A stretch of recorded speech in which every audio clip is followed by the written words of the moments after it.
Hi, this is Evan Pantazi. Just answering Justin Quaid's question lately from one of the prior videos on how you make Kyusho 100%.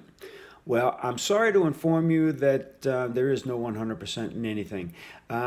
We can all see that an armbar, as example, is a very effective tool, and many have used it in the MMA, UFC, and many other places in a self-protection or control factor like the law enforcement agencies.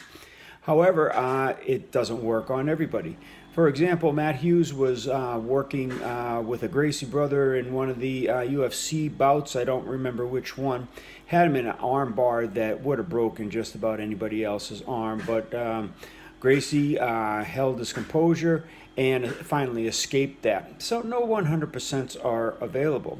Now, I also stated in that film that the Kyusho so far has been 100% in all the street altercations that I've encountered and also heard about. Now, we have a lot of people in law enforcement, and they use this professionally to control people with the Kyusho, and it's been 100% effective for them so far, as well as some of these more civilian type of scenarios.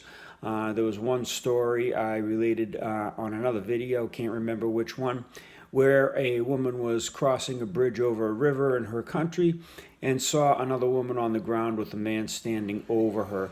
And she yelled for the guy to stop. The guy turned, came toward her, and she dropped him with a palm strike to the face.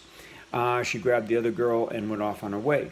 100% effective there, as it is in hundreds and multiple hundreds of cases that I've heard by email. I get a lot of correspondence back and forth with people saying, thank you, the Kyusho has worked very well.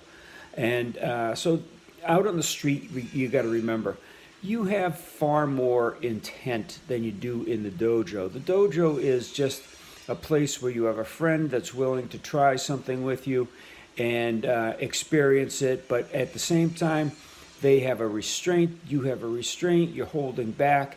So, of course, the Kyusho is going to be a little less effective. We can put it at about 90 to 95% in the dojo without the intent.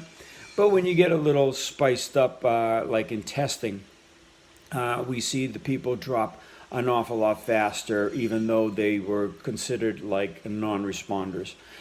So it all depends on how much you put into it and the targets you're choosing, obviously. Now, if you have a person with a huge pectoral plate, for example, because of working out, and you hit them in something like the nerves of the upper chest, might not have the same effect.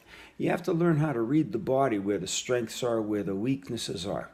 Someone doesn't have a long neck, they have a short, squat neck and raised trapezius muscles.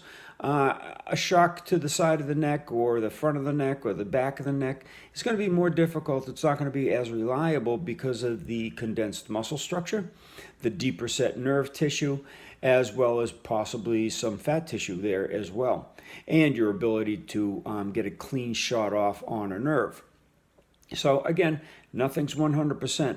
But the more you train, the more hands-on you train with people of all different sizes and structures, the more reliable it becomes. Now, that's one of our fortes. We do a lot of international seminars. We get our hands on a lot of people. We always train with varying arts. We're a true mixed martial art venue. If you consider it, we have people from Krav Maga, Tai Chi, Karate, Taekwondo, you name it, they come. And we work with them. And they're all different body structures, all different races, creeds, colors, nationalities, you name it.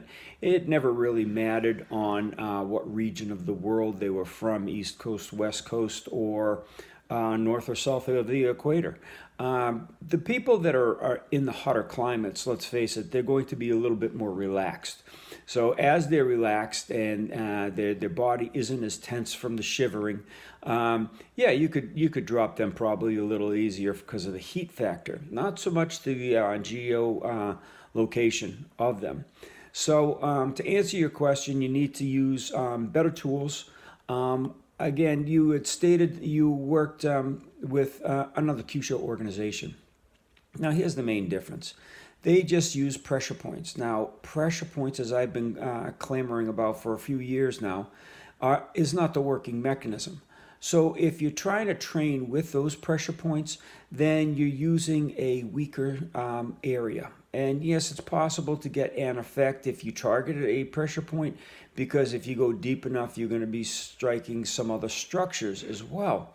But it's not the real underlying and anatomical or physiological target that you actually need for your Kyusho, or what was a part of all the old masters' writings and documents. So the more you can get into an anatomy book, the further away you can get from the pressure points, the better off you're going to be.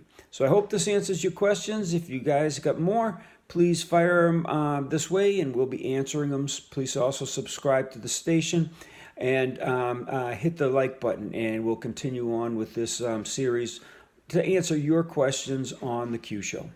Thanks for watching.